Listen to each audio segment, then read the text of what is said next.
രാഹുൽ മാങ്കൂട്ടത്തിന്റെ പേരെടുത്തു പറയാതെ വിമർശിച്ച് പാലക്കാട് NDA സ്ഥാനാർത്ഥി ശോഭാ സുരേന്ദ്രൻ. രാഹുലിന്റെ വിവാദം അനുകൂലമാകുമോ എന്ന ചോദ്യത്തിനാണ് പേരെടുത്തു പറയാതെയുള്ള മറുപടി. മണ്ഡലത്തിൽ BJP വിജയിക്കുമെന്നും തികഞ്ഞ ആത്മവിശ്വാസമുണ്ടെന്നും ശോഭാ സുരേന്ദ്രൻ 24നോട് പറഞ്ഞു. NDA സ്ഥാനാർത്ഥി ശോഭാ സുരേന്ദ്രനാണ് നമുക്കൊപ്പം ചേരുന്നത്. എത്രത്തോളമുണ്ട് ആത്മവിശ്വാസം? 100% ആത്മവിശ്വാസത്തിലാണ്. ഈ പാലക്കാടിന് ഒരു ശാപമോക്ഷം ഉണ്ടാകണം. ഇവിടുത്തെ വ്യവസായികൾ, ഇവിടുത്തെ സാധാരണക്കാർ, ഇവിടുത്തെ കർഷകർ, ഇവിടുത്തെ പെൺകുട്ടികൾ, ഇവിടുത്തെ അമ്മമാർ, ആബാലവൃദ്ധം വരുന്ന ജനങ്ങൾക്കും വേണ്ടി അവരുടെ ഒരാളായി കാസർഗോഡ് മുതൽ തിരുവനന്തപുരം വരെയുള്ള മുഴുവൻ കേരളത്തിനും വേണ്ടി ഞാൻ പാലക്കാട് നിന്നുകൊണ്ട് വോട്ട് അപേക്ഷിക്കുകയാണ്. ഇപ്പോൾ UDF സ്ഥാനാർത്ഥി ഒരു സെലിബ്രിറ്റിയാണ്. അപ്പോൾ അത് ഈ ഒരു തെരഞ്ഞെടുപ്പിൽ തിരിച്ചടിയാവുമെന്ന് അങ്ങനെ അത്തരത്തിൽ തോന്നുന്നുണ്ട്. കാരണം UDFന്റെ മണ്ഡലം കൂടിയാണിത്. അതിന് നമ്മുടെ കേരള നിയമസഭയിൽ അതിന് പ്രത്യേകിച്ച് ഒരു വിശേഷവുമില്ല.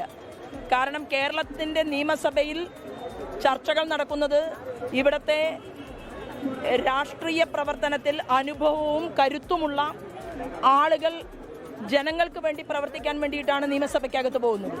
അപ്പം അതുകൊണ്ട് സ്ഥാനാർത്ഥി പ്രഖ്യാപനം വരട്ടെ. ഒരു സ്ഥാനാർത്ഥിയുടെയും കഴിവിനെ ഇകഴ്ത്തി കാണിച്ചുകൊണ്ട് സംസാരിക്കാനുള്ള താല്പര്യം എനിക്കില്ല.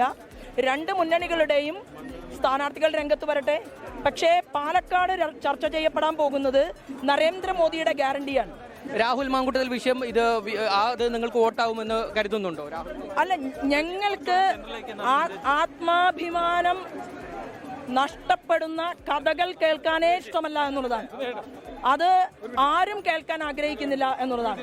ഞങ്ങൾ വോട്ട് ചോദിക്കുന്നത് ഏതെങ്കിലും ഒരു വ്യക്തിക്ക് പറ്റിയ ആ തെറ്റിനെ കുറിച്ച് ചർച്ച ചെയ്തുകൊണ്ടല്ല.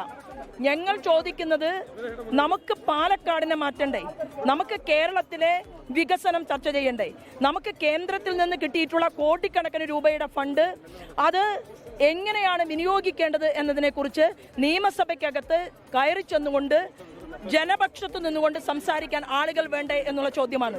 തീർച്ചയായിട്ടും ഞാൻ വിശ്വസിക്കുന്നു ഒരു ഡബിൾ എഞ്ചിൻ സർക്കാർ ഈ കേരളത്തിൽ ഉണ്ടാകാൻ പോവുകയാണ്.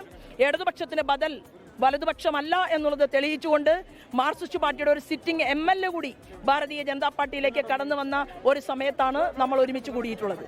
വലിയ ആത്മവിശ്വാസത്തിലാണ് BJP NDA ക്യാമ്പുള്ളത്. വൻ ജനപങ്കാളിത്തം കൊണ്ടുള്ള ഒരു റോഡ് ഷോ ആണ് പാലക്കാട് നഗരത്തിലൂടെ അരങ്ങേറി വരുന്നത്. ക്യാമറാമാൻ രാജീവ് സുദേവനൊപ്പം ഷാരിഖ് നവാസ്, 24 പാലക്കാട്.